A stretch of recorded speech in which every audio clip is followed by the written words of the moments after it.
पाकिस्तान मुंह छुपाता हुआ, अमेरिका कहीं का नहीं छोड़ा, अमेरिका ने कर दिया बर्बाद। जी हां दोस्तों, पाकिस्तान अब पूरे तरीके से बर्बादी के कगार पर है। जहां एक तरफ ईरान जो है धमकी दे रहा है, वहीं इजराइल भी अब तेवर दिखा रहा है। पाकिस्तान पर दोनों तरफ से वार अब बिल्कुल निश्चित होता हुआ दिखाई दे रहा है। पाकिस्तानी अवाम की बात करें तो बिल्कुल लगातार डरी सहमी हुई है, क्योंकि पाकिस्तान ने ऐसा काम ही कर दिया है। वो कहते हैं ना कि बड़ा हुआ तो क्या हुआ, जैसे पेड़ खजूर, पंछी को सब छाया नहीं, फल ला गया तितूर। वही हाल है।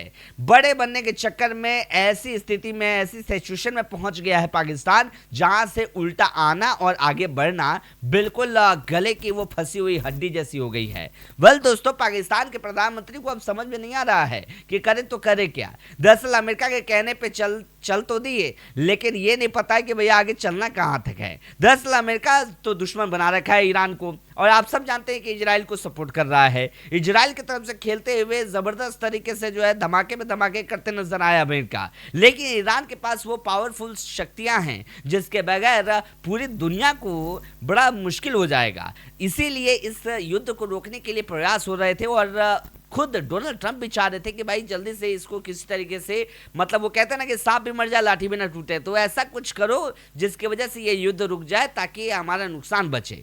और उसके लिए अगर बलि का बकरा किसी को बनाना है तो बनाओ पाकिस्तान को। पाकिस्तान के प्रधानमंत्री भी शराफत के साथ पहुंच गए, कहते भाई साहब हुजूर औला मैं हाजिर हूं। उसके बाद क्या था, जो कहते हैं ना मछली को फंसाने से पहले चारा दिया जाता है, वैसा ही पाकिस्तान के प्रधानमंत्री को फंसाने के लिए चारा यह दिया गया कि जो यूएई आपसे पैसा मांग रहा है, $3 बिलियन जो कर्ज में है, वो चीज़ें जो है हम आपको सपोर्ट कर देंगे, लेकिन उसके लिए आपको काम करना पड़ेगा। काम ये करना पड़ेगा कि आपको बीच में आना पड़ेगा और मीडिएटर बनना पड़ेगा। और क्या, पाकिस्तान हंसते खेलते भाई कर्ज चुका रहा है तो चलो मीडिएटर बन जाते हैं। मीडिएटर बना, उसके बाद से ईरान को पैगाम दिया कि भाई साहब ये शांति चाहिए, अमेरिका भी रेडी है, आप भी रेडी हो जाइए। 2 वीक के लिए जो है युद्ध को खत्म कर दिया जाता है। मामला यहाँ पे सेटल होता हुआ नहीं दिखाई दिया, लेकिन फिर भी चलो ईरान राजी हो गया। लेकिन ईरान को पता नहीं था कि पाकिस्तान जो है अमेरिका की तरफ से है, हालांकि उसे तो भावनाओं समझ गया है वो। लेकिन इजराइल भी रेडी था कि चलो भाई इस्लामाबाद में बातचीत होगी।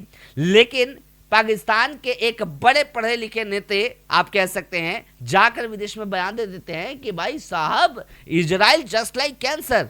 ओ भाई साहब, रातों रात इजराइल के जो मतलब वहां पे पहुंची खबर, उसके बाद से वहां के जो हॉल में हड़कंप मचा है, उसके बाद से तुरंत बयान आया कि जो पाकिस्तान क्या मीडिएटर करेगा, क्या पाकिस्तान भूमिका निभाएगा। पाकिस्तान तो खुद आतंकवाद को पनाह देता है, ऐसे में पाकिस्तान कहां से देगा।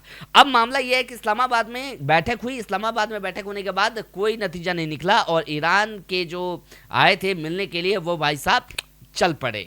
अब रही बात अमेरिका का, तो अमेरिका का डोनाल्ड ट्रंप अब क्या करे। लेकिन अब युद्ध की बात रही तो वो तो आने वाला वक्त बताएगा, लेकिन किसी भी चीज में सहमति नहीं हुई। लेकिन साथ ही साथ पाकिस्तान को कड़ा संदेश मिल गया। ईरान कहता है कि भाई साहब तुमने जो अमेरिका की मदद कर रहे हो, तुम अमेरिका की तरफ से हो, कोई दिक्कत नहीं है, आने दो, एक मिसाइल तुम्हारी तरफ भी जाएगा तो हो सकता है फ्यूचर में पाकिस्तान के लिए भी नुकसान हो सकता है। वही इजराइल तो पहले से ही वो बमका हुआ है, तो उसको शांत कराना बड़ा मुश्किल है। कुल मिलाकर देखा जाए तो पाकिस्तान अमेरिका के कहने के चक्कर में चल तो दिया, लेकिन अब ऐसे बुरे फंसा है कि वापस आना बड़ा मुश्किल हो गया है। वेल दोस्तों, आपके क्या राय हैं आप जरूर बताइए, कमेंट बॉक्स में कमेंट कीजिए। चैनल पर नए तो सब्सक्राइब, लाइक, शेयर, फॉलो कर लीजिए। बड़ी बेहतरीन तरीके से जो है मुकाबला होता हुआ नजर आएगा पाकिस्तान की, मतलब पाकिस्तान इसीलिए मुंह छुपा रहा है।